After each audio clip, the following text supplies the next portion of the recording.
이 세상에서는 국가 간에 뭐 심각한 문제가 발생했다든가 특별한 어떤 문제를 해결하기 위해서 또는 특별한 목적을 성취하기 위해서 소위 말하면 특사를 보내는 그런 제도가 있죠. 그래서 다른 나라의 국왕에 또는 대통령 취임식에 대통령 특사를 보낸다든가 아니면 다른 여러 가지 이유로 인해서 우리가 특사를 보내는데, 하나님께서 하늘에서 이 온 우주의 문제인 죄, 이 온 우주의 모든 악의 원흉인 죄를 제거하기 위해서 하나님께서 보내신 특사, 하나님의 보내심을 받으신 분이 바로 예수 그리스도입니다. 그래서 성경에서는 특사란 말을 안 쓰고 우리는 사도라는 말을 쓰고, 그렇죠? 우리들에게는 대사라고 하는 말을 썼어요. 모든 그리스도인들은 다 대사다. 물론 그 중에서 사도로 뽑힌, 사도라는 칭호를 받은 사람은 12명이 있고요. 초대교회 사도 바울을 포함해서 그저 한 20여 명 안짝으로 초대교회에만 사도라는 용어를 썼습니다. 특별히. 그 이후부터는 이제 사도라는 용어를 안 쓰고 보통 우리가 복음 전도자 또는 선교사도 미션, 어떤 임무를 수행하기 위해서 보내심을 받은 자, 그런 뜻입니다. 근데 그 단어는 라틴어에서 비롯된 단어죠. 그래서 오늘날에는 사도라는 말 쓰면 성경에 나와 있는 사도를 얘기하는 거죠. 오늘날 나도 사도다 이런 사람들이 드러나서 속사도 운동이라고 하는 이단 종파를 또 만들었어요. 성경에서 벗어나면 안 되는 거죠. 자, 오늘 주보를 통해서 하나님 말씀에 한번 접근해 보겠습니다. 십자가를 앞에 두고 하나님께 제사장적 중보 기도를 드리신 주님께서는, 제사장이신 주님께서 하나님과 죄인 사이를 연결시켜 주기 위해서 중보 기도를 드리셨죠. 그래서 구원받은 하나님의 자녀들을 위해서 하늘을 향해 두 손을 들고 기도하시는 장면이 요한복음 17장입니다. 그리고 그분은 십자가로 가셨습니다. 이 기도 안에서 하나님께서 자신을 보내셨다는 사실을 여러 번 반복해 언급하고 계십니다. 한두 번 얘기하신 게 아니라 3절, 8절, 18절, 21절, 23절, 25절. 글쎄 제가 다 체킹을 했는데 더 있는지 모르겠습니다. 최소한 6번 아니면 더 있는지 모르겠어요. 또한 우리 그리스도인들은 하나님의 자녀로서 하나님께서 예수님을 보내신 것을 알고 있다고 여러 번 강조하죠. 예수님께서는 자신의 제자들이 자신을 하나님께서 보내신 분이라는 사실을 잘 알고 있다, 믿고 있다, 이런 얘기도 여러 번 반복을 하신 것을 우리가 주목해야 되겠죠. 주께서는 기도 말미에 아버지께서 자신을 보내신 것처럼 우리도 세상에 보내신다. 예수 그리스도의 제자와 그 제자들을 통해 예수님을 믿게 될 사람들 우리도 보낸다. 그런 의미에서 우리도 보내심을 받았기 때문에 사도들이라고 할 수 있죠. 그런 의미를 살린다면. 그러나 우리를 사도들이라고 부르지는 않고요. 성경에서는 고린도후서에서 예수 그리스도의 대사라 그랬어요. 대사. 우리가 국가에서 파송하는, 외국에다 보내는 대사라는 용어는 성경에 나와 있습니다. 오늘은 보내심을 받으신 분, 즉 사도, 대문자이십니다. 사도이신 주님을 기억하고자 합니다. 첫 번째로 하나님께서 예수님을 보내셨는데 그 첫 번째 이유는 세상을 구원하시려고 보내셨다. 요한복음 3장 17절로 가보겠습니다. 요한복음 3장 17절.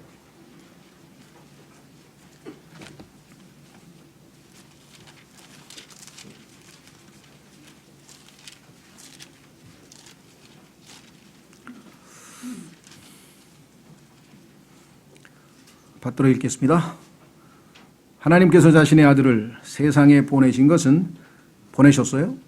세상을 정죄하려 하심이 아니요 그를 통해 세상을 구원하려 하심이라.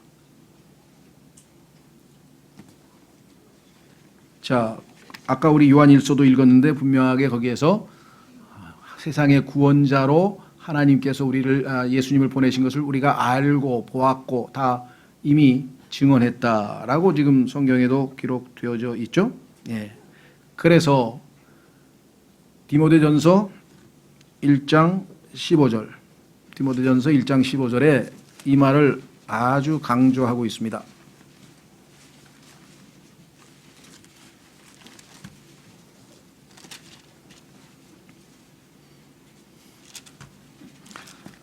디모데전서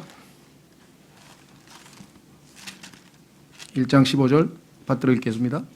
이것은 신실한 말이요 온전히 받아들이기에 합당한 말이니 100% 확실한 말이다. 곧 그리스도 예수님께서 죄인들을 구원하시려고 세상에 오셨다는 말이로다. 보내셨기 때문에 오신 겁니다. 아버지께서 보내셨기 때문에 오셨죠? 말이로다. 죄인들 중에 내가 우두머리니라. 이렇게 분명하게 성경에 말씀을 했습니다. 자, 우리가 조심해야 될 것은요. 구원하러 보내심을 받았는데 그분이 찾아오셨습니다. 그런데 그분을 다 영접하지 않았다, 받아들이지 않았다라고 성경에 써 있습니다. 그래서 구원은 선물이지만 선물은 내 손으로 내가 받아들여야 선물이 되는 거지 거부하면 그 선물은 내 것이 될 수가 없죠. 그래서 성경에 보니까 디도서에도 하나님의 구원을 가져다 주시는 하나님의 은혜가 모든 사람에게 나타났는데 모든 사람이 다 구원을 받지는 못했다.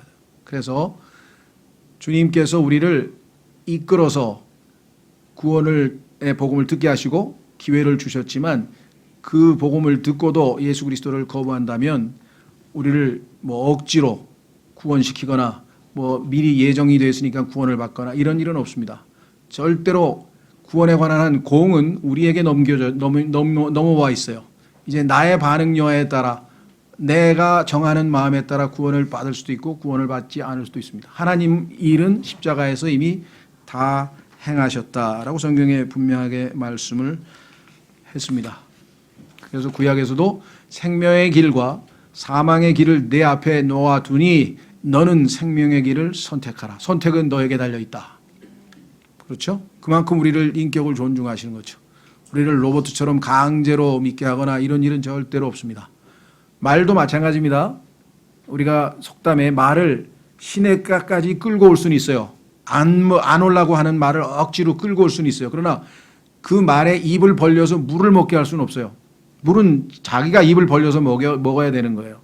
하나님께서도 우리를 예수 그리스도께로 데리고 온다. 오늘 오후에 성경 공부에도 draw me, 하나님께서 이끌지 아니하시면 아무도 나에게 올 수 없다. 그러니까 우리는 내가 자발적으로 온 게 아니라 이끌려서 데려옴을 당한 거 아니냐. 맞습니다. 성령께서 우리에게 책망하는 설교를 하시고 깨우침을 주시고 회개할 마음을 주셔서 데려오기는 데려왔으나 그때 예수 그리스도를 믿고 영접하는 것은 우리의 결정이지 우리는 아무것도 안 한 채 로봇처럼 저절로 구원받는 일은 절대로 없습니다. 이건 굉장히 위험한 겁니다. 요한 웨슬리가 아니고 찰스 웨슬리라고 하는 사람이 있는데 찰스 웨슬리는 요한 웨슬리의 동생으로 찬송가에 보면 굉장히 많은 찬송시의 작사가입니다. 그 사람은 너무나 화가 나서 이 저주받을 교리를 그래서 아주 굉장한 했는데 이것은 정말 맞습니다. 우리를 완전히 로봇처럼 만들고 인격을 무시하고 하나님의 성품을 무시하는 굉장히 위험한 겁니다. 그래서 이 칼빈주의 사상은 아주 오늘날 참 안타깝습니다만은 누굽니까?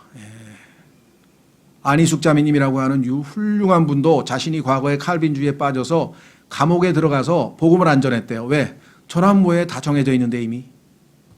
자기가 그와 같은 잘못된 사상에 빠져서 그것을 후회하는 글을 남겨놓은 것이 왜냐하면 어렸을 때 다니던 장로교에서 그것을 잘못 배웠기 때문에 그렇게 된 것이죠. 세상을 구원하러 오시는 구원자이시고 모든 사람의 구원자라고 써 있어요. 그러나 그 구원자를 받아들인 사람만이 구원의 혜택을 누릴 수가 있다. 자, 두 번째는 하나님의 말씀을 하시고자 예수님은 자기 견해를 밝히러 오신 게 아닙니다. 자기 생각을 알려주시러 오시는 게 아닙니다. 이 땅에 오신 예수님은 하나님의 말을 한다 그랬어요. 하나님의 말을 한다. 요한복음 3장 34절. 예수님은 입을 여시면 반드시 하나님의 말씀을 하셨어요. 왜 그러냐? 하나님께서 예수님께 성령을 한량 없이 부어주셨다. 성령을 한량 없이 부어주셨기 때문에 당연히 하나님의 말씀을 하신다. 요한복음 3장 34절. 하나님께서 보내신 분은 하나님의 말씀들을 말하나니 이는 하나님께서 그분에게 성령을 한량 없이 주시기 때문이라. 성경에 분명하게 말씀을 했죠. 그 다음에 제가 찾는 성경만 찾고요. 요한복음 17장 8절에는 아버지께서 내게 주신 말들을 내가 내 제자들에게 그들에게 주었습니다 라고 주님께서 고백하셨고요. 그렇죠? 자, 그 다음에 요한복음 14장 10절로 가보겠습니다. 요한복음 14장 10절.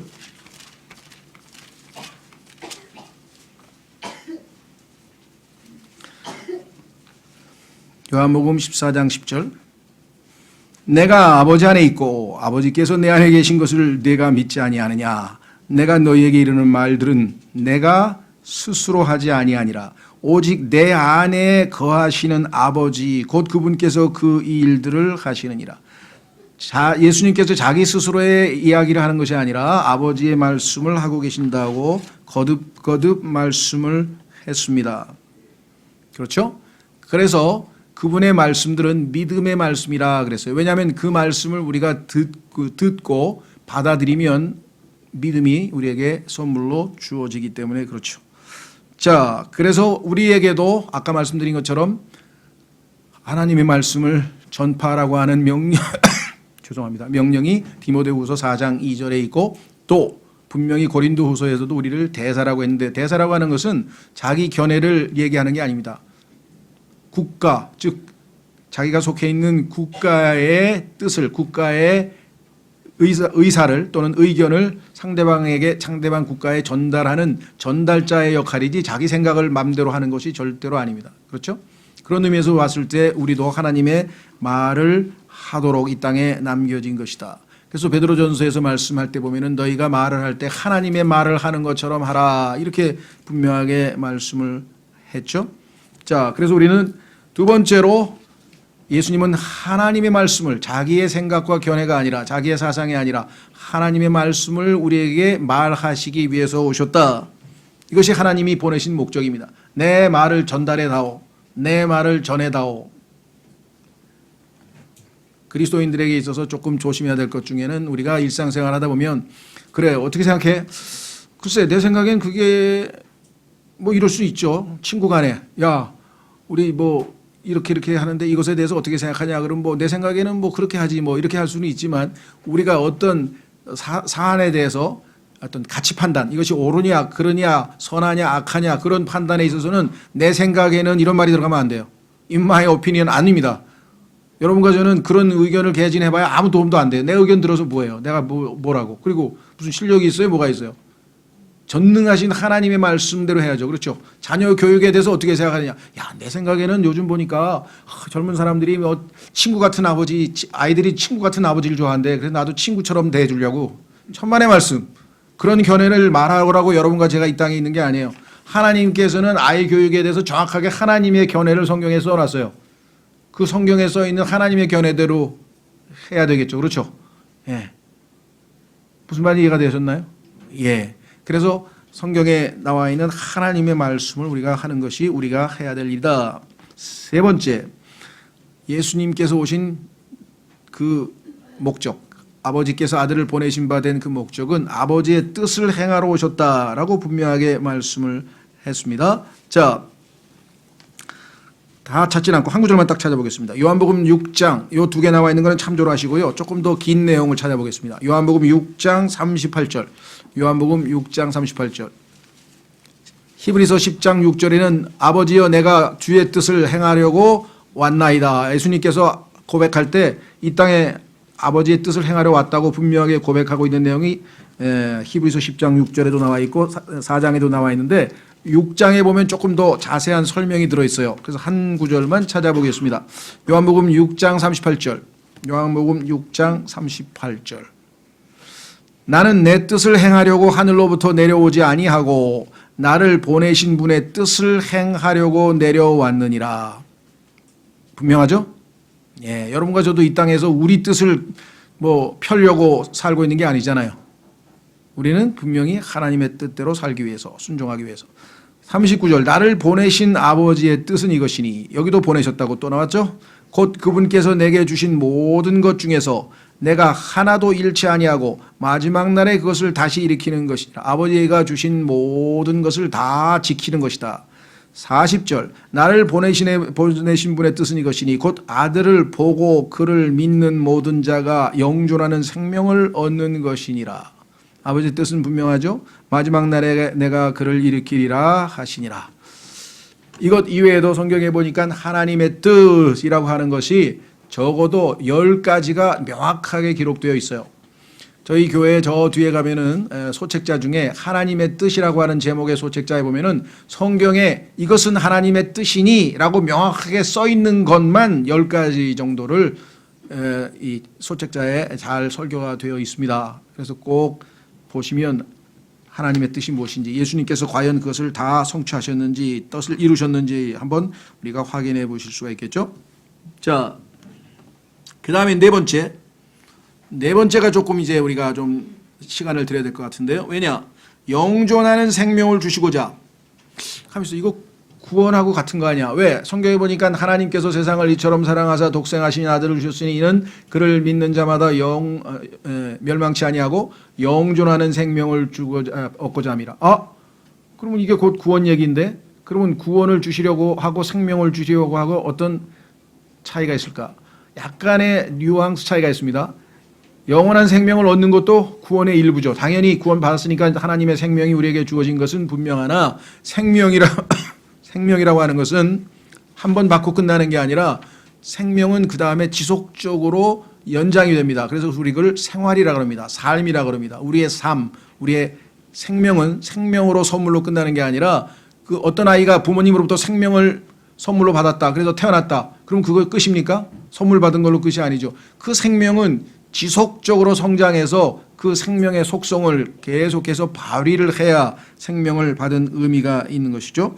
자, 그래서 우리는 성경을 통해서 한번 확인해 보겠습니다. 자, 우선 요한복음 17장 3절. 요한복음 17장 3절.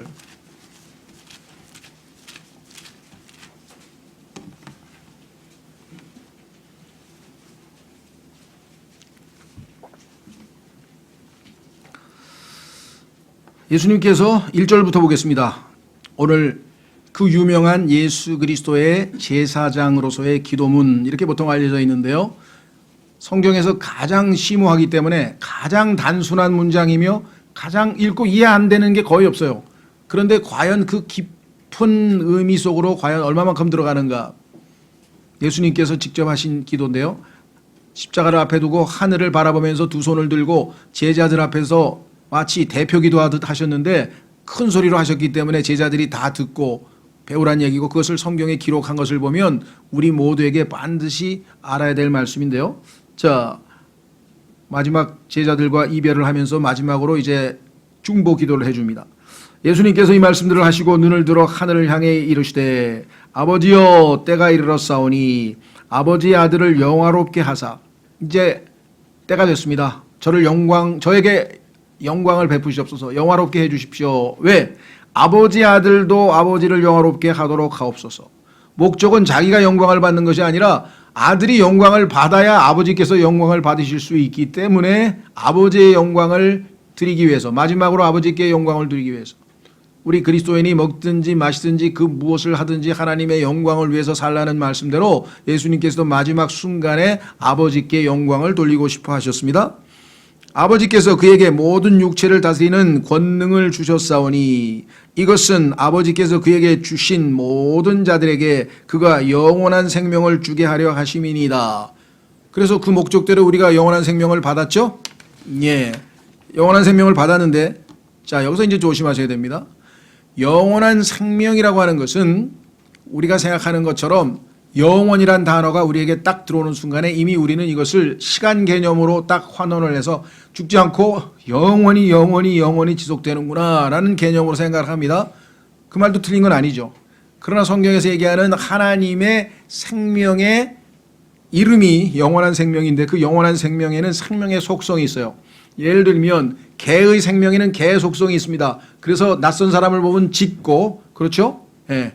고양이는 고양이대로의 속성이 있습니다. 쥐를 보면 잡으려고 그러고, 그렇죠?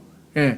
마찬가지로 하나님께서 우리에게 주신 하나님의 생명인 영원한 생명에는 하나님의 속성이 들어있어요. 그 하나님의 성품이 그 안에 들어가 있어요. 그래서 그 생명을 우리의 매일매일의 생활에서, 매일매일의 삶에서 살아내는 것이 생명을 주신 목적이지, 죽지 않고 그냥 영원히 존재만 하면 무슨 소용이 있습니까? 그 속성이 뭔가 귀중한 속성들을 표현하고 나타내야지.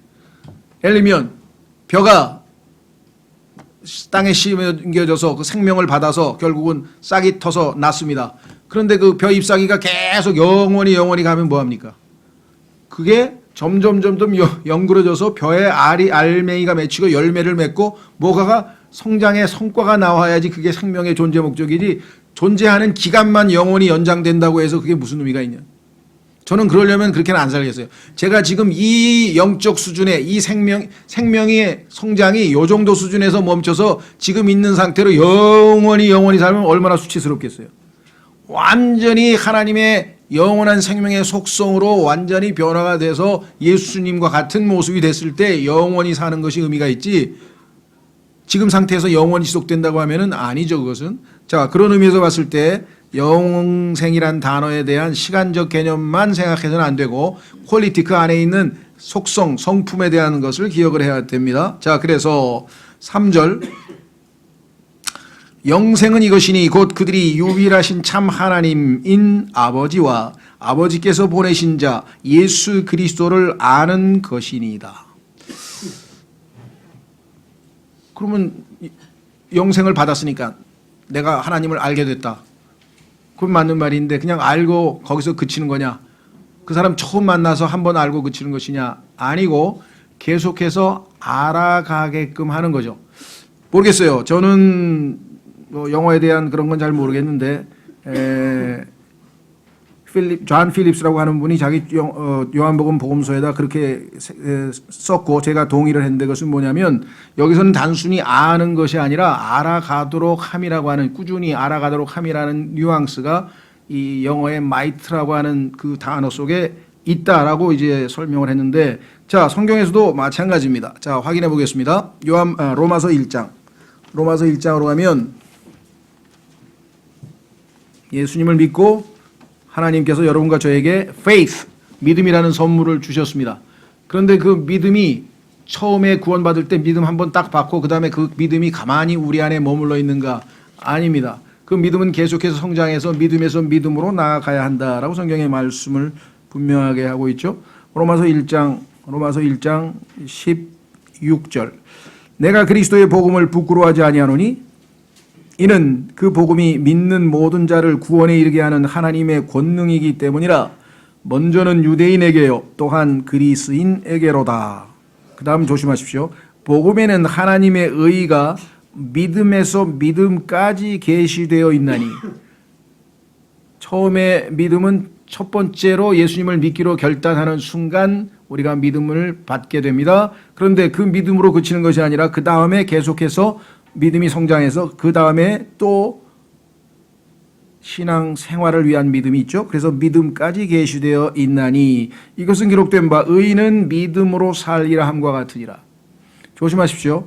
죄인은 믿음으로 구원받으리라 함과 같으니라. 이렇게 안 돼 있어요. 그런데 많은 분들이 그런 식으로 이해를 하려고 하는 거예요. 여기서는 지금 죄인이 믿음으로 구원받으리라는 얘기를 하는 게 아니라 구원받은 의인이 된 사람이 믿음으로 사는 얘기를 하고 있어요. 따라서 구원 다음 이후의 여정에 있어서 가장 우리에게 필요한 것은 영원한 생명입니다. 하나님의 생명이 우리 안에 주어져야 그 생명이 우리 안에서 마치 생명이 곡식이 자라고 어린 아이가 태어나서 자라서 어른이 되고 하는 것처럼 우리 안에서 그리스도께서 형성되어져 가면서 우리가 점점 영적으로 성숙하고 자라나야 되겠죠. 따라서 여기서의 생명은 단순히 그냥 죽지 않고 영원히 살기 때문에 그런 의미에서의 생명이 아니라 삶을 얘기하는 겁니다. 확인해 보겠습니다. 요한복음 10장 10절. 요한복음 10장 10절.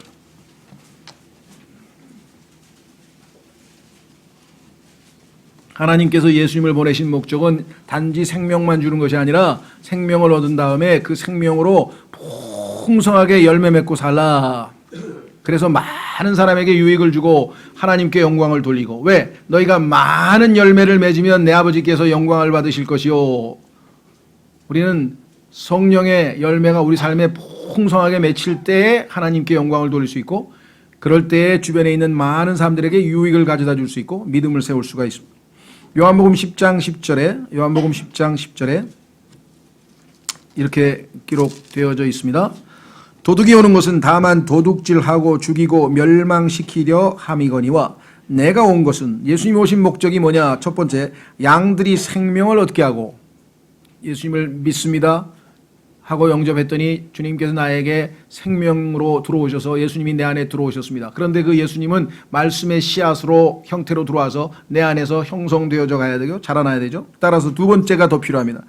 생명만 얻게 하는 게 아니라 그 이후에 또 생명을 더욱 풍성히 얻게 하려 함이라. 지난번에도 한번 말씀드렸는데 여기서는 생명을 더 풍성히, 생명을 더 받는다는 뜻이 아니라 이 받은 생명이 풍성한 삶으로 이어진다는 얘기죠. life라고 하는 이 영어 단어는 우리는 영원한 생명 할 때는 생명이라고 하지만 풍성한 생명이 아니라 여기서는 풍성한 삶이죠. 매일매일의 삶을, 생명이 연장되어 지속되는 것을 우리가 life라고 그러죠. 그러니까 life라고 할 때 우리말은 여러 가지 삶, 생활이라는 표현이 필요할 때가 있죠. 인생이 무엇이냐, 그래야지 생명이 무엇이냐는 아니죠. 인생이란 무엇이냐, 수증기와 같이 잠깐 있다 없어지는 것이다 라고 야고보서에서 말씀하신 것처럼 life가 생명보다는 인생 또는 삶이라고 번역되어야 할 경우가 더러 있습니다. 자, 여기서도 마찬가지. 그래서 우리는 예수 그리스도가 가지고 있는 생명의 속성, 사랑, 은혜, 거룩하심, 인내, 하여간 모든 성품, 특히 성령의 열매에 해당하는 9가지 특성들이 우리의 삶에서 풍성하게 나타나서 사람들로 하여금 하나님은 과연 놀라우신 분이구나. 그렇죠. 우리가 자녀가 자라나서 점점 15살, 16살, 17, 20살 돼서 아버지를 점점 닮아가고, 야, 정말 아버지의 생명이 제 안에 있었구나. 잘 몰랐지만 나중에 보니까. 어제 결혼식을 갔는데 신랑이 누군지 그냥 알겠더라고. 왜? 똑같아. 자기 아버지하고 다들 그래. 내가 얘기한 게 아니라 옆에서들 그냥 붕어빵. 좀 얼마나 똑같았으면 전부 붕어빵이라 그러겠어요? 아이고, 정말 너무 똑같더라고요. 특히나.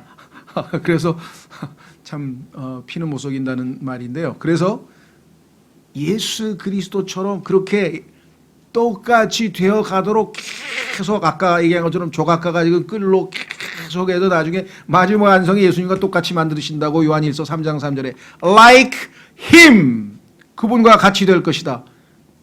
이것이 여러분과 저의 운명이에요. 베토벤이 쓴 운명곡의 교향곡이 중요한 게 아니고 빠빠빠빰이 아니라 우리는 like him, 마지막이 예수님과 내가 똑같이 된다. 그 소망이 있으면 이 세상에 그 무엇도 아무것도 필요 없어요. 왜? 얼마나 놀라운 순간이 되겠는가. 하나님의 마지막 최종 완성이 여러분과 저를 예수님과 같이 만드시는 거예요.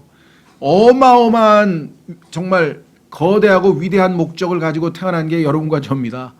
이 땅에서 그냥 잘 먹고 잘 살고 돈 많이 벌고 뭐 어떻게 해가지고 뭐 출세하고 뭐, 이거 솔로몬이 여러분보다 수백 배 해봤는데 다 헛되다 그랬잖아요. 헛되다 그랬는데 왜 또 거기에 신경을 쓰냐. 마찬가지예요. 목회도 막 1000명, 5000명, 6000명, 10,000명, 100,000명, 그거 하면 뭐예요? 그거 중요한 거 아니에요. 그 목사가 한 인간으로 예수 그리스도처럼 닮아가고 있는가, 그게 중요한 거지. 10,000명, 100,000명, 1,000,000명 앞에다 놓고 설교하면 뭐 하냐고요. 아무 의미 없는 거예요, 그거는. 예? 자, 그래서 우리는 생명을 주시고자가 단지 영원히 살게 거기서 그친 게 아니라 매일매일의 삶에서 예수 그리스도의 모습을, 향기를 조금이라도 나타내면서 예수님을 표현하고 드러내고 보여주는 거죠. 그렇죠. 예. 딱 보니까, 야, 점점 비슷해져요. 저희 사촌 형님 걸음을 보니까 어디서 많이 보던 건데, 아, 우리 큰아버지가 걷던 걸음이야. 자기 아버지가 걸음조차가, 거리도 똑같더라니까요. 야, 저럴 수가. 근데 왜 우리는, 다른 사람이 우리를 보면 예수님 같은 모습을 별로 못 봤다고 할까요? 이게 여러분과 저의 고민이란 말이에요. 그런데 그렇게 하기 위해서 주신 생명이 우리 안에 있어요. 여러분과 제가 우리 자신을 내려놓고 순종만 하면 얼마든지 우리같이 보잘것없는 사람을 통해서도 예수 그리스도의 모습을 드러내서 나타내실 수 있는 겁니다. 자, 5번째, 교리를 가르치고자. 이것은 정말 중요한 거죠. 왜? 이 땅을 지배하고 있는 자, The God of this world, 이 세상의 신, 공중의 권세 잡은 자, 이 세상을 통치하고 있는 이 통치자가 누굽니까? 마귀입니다. 그런데 마귀는 뭡니까? 거짓말의 아비입니다. 그래서 이 세상을 완전히 거짓말로 만들었어요. 가장 위대한 선언, 처음에 하나님께서 하늘과 땅을 창조하시니라 천만의 말씀. 빅뱅에 의해서 진화된 겁니다. 거기서부터 시작해가지고 하여간 뭐 얼마나 많은 거짓말로 이 세상을 덮어놨는지 예수님께서 오셔서 내가 이 까닭으로 이 목적 때문에 왔으니 내가 진리를 대여 증언하고자 왔느니라. 거짓말을 싹 지워버리려고 다 싹 깨끗하게 청소하러 왔는데 그것은 하나님의 말씀으로만 가능한데 문제는 하나님의 말씀을 거부하는 자들에게는 여전히 진리가 임할 수가 없죠. 그래서 그런 사람들을 뭐라고 했느냐? 너희가 진리의 사랑을 거부하였노라. 그러므로 구원받지 못하였노라. 진리의 사랑을 거부했기 때문에 구원받지 못했다고 데살로니가 후서 2장에 써 있습니다. 자, 그래서 예수님께서는 여기 나와 있는 요한복음 18장 37절은 빌라도 앞에서 내가 진리를 전하러 이 세상에 왔다라고 하는 이 세상에 오신 목적을 명백하게 말씀을 하셨고요. 그렇죠? 자, 그 다음에 그 7장 한 구절만 보겠습니다. 예수님께서 진리를 전하러 오셨다는 그 목적을 한번 7장 37절 통해서 한번 확인해 보겠습니다. 요한복음 7장 16절.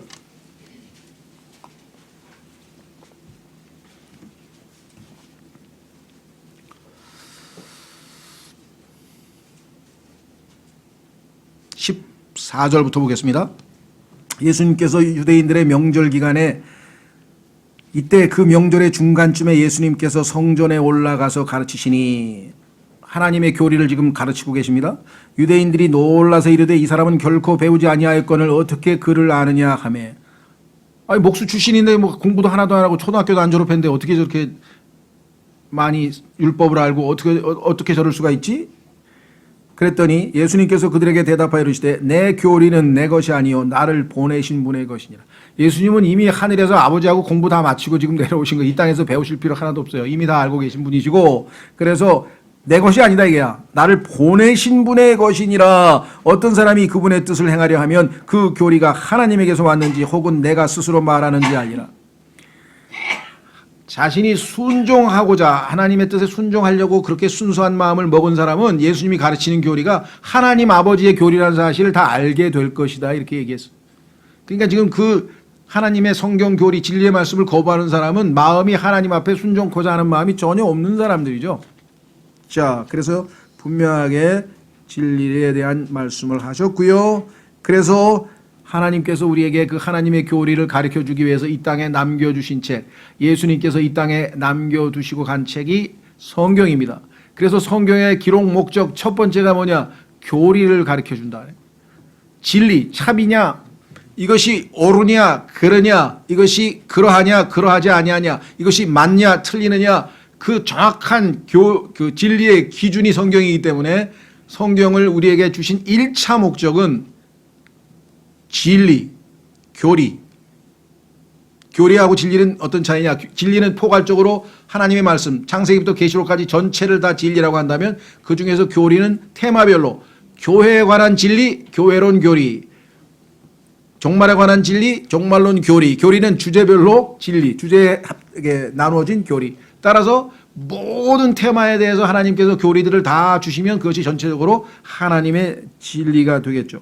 자, 그래서 여러분과 저 역시 주님께서 이 땅에 보내신 바 된 그 목적 중에 하나가 진리를 선포하기 위함이요. 하나님의 교리를 가르치기 위함이라고 한다면 부지런히 여러분과 저도 이 진리를 하나님의 말씀을 선포해야 된다는 것 기억하시고요. 마지막으로 이 땅에 오신 것 중에는 더 포괄적으로 하나님의 일을 하시고자 라고 분명하게 기록되어 있습니다. 자, 요한복음 17장 4절로 가보십시오. 요한복음 17장 4절. 예수님은 하나님께 이 땅에서 마지막으로 기도하실 때 자신이 아버지께서 보내신 바 그 목적대로 시키신 일, 아버지가 맡기신 일을 다 끝마쳤습니다 하면서 이야기합니다. 얼마나 놀랍습니까? 남기지 않고 다 마쳤다, 완성했다. 사도 바울도 아버지께서 이 땅에 나에게 달리라고 하는 그 코스대로 내 인생 길을 다 끝마쳤습니다. 여러분과 저도 그렇게 유언을 하면 얼마나 좋겠어요? 자식들에게. 나는 하나님께서 나에게 맡기신 일들을 다 끝마쳤다. 바울도 얘기했죠. I have finished my course. 나는 내 코스대로 다 달렸다. 이제 완성했다. 하나님이 나를 곧 오라고 하셔서 이제 나는 간다. 그리고 곧 상을 받을 것이다. 이런 인생을 여러분과 저의 모두에게도 왜 나에게만 주는 것이 아니라 그분의 나타나심을 사랑하는 모든 자들에게 주실 것이라고 분명하게 약속을 해 주셨죠. 자, 요한복음 17장 4절에 분명하게 이렇게 말씀하셨습니다. 내가 아버지를 땅에서 영화롭게 하였사오니. 예수님의 삶은 항상 하나님께 영광 돌리는 삶만 사셨는데 왜 그러냐? 마지막까지 완성된 영광은 뭐냐? 곧 내가 아버지께서 내게 하라고 주신 일을 뭐라고 얘기했습니까? 끝 마쳤나이다. 완성했다 이 말이죠. 바울도 완성했대. 중도 포기하면 안 돼요. 중도 포기하면 안 되고, 그렇죠? 끝까지 완성돼서 완성된 작품으로 하나님 앞에 서야 되겠죠. 자, 그래서 우리는 지금 현재도 여러분과 저를 통해서 예수님께서는 일하고 계시는데 순종해서 자신을 산 희생물로 주님께 내어드린 사람들이 쓰임을 받겠죠. 자신의 몸을 드리지 않는 사람들을 쓰실 수는 없는 것이고요. 마가복음 16장. 마가복음 16장.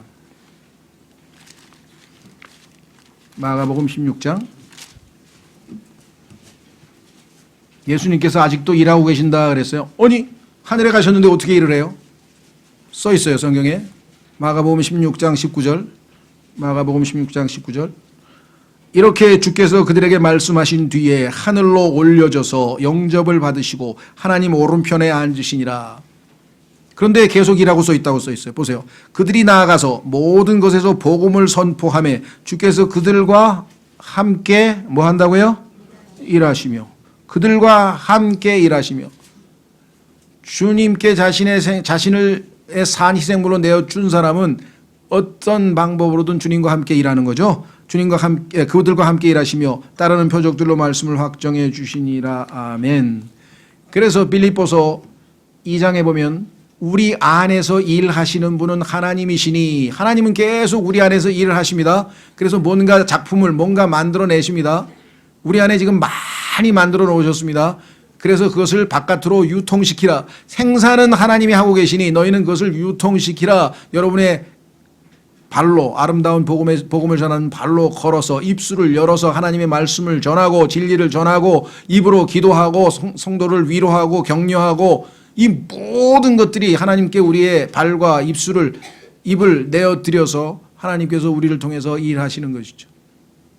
예수님은 이 지상에서 자신에게 맡겨지신 일은 다 끝마치셨어요. 이제 우리를 통해서도 하나님께서는 계속해서 자신의 일을 마무리하시게 될 것입니다. 궁극적으로 이 모든 것을 통해서 우리도 하나님께 영광을 돌릴 수가 있겠죠.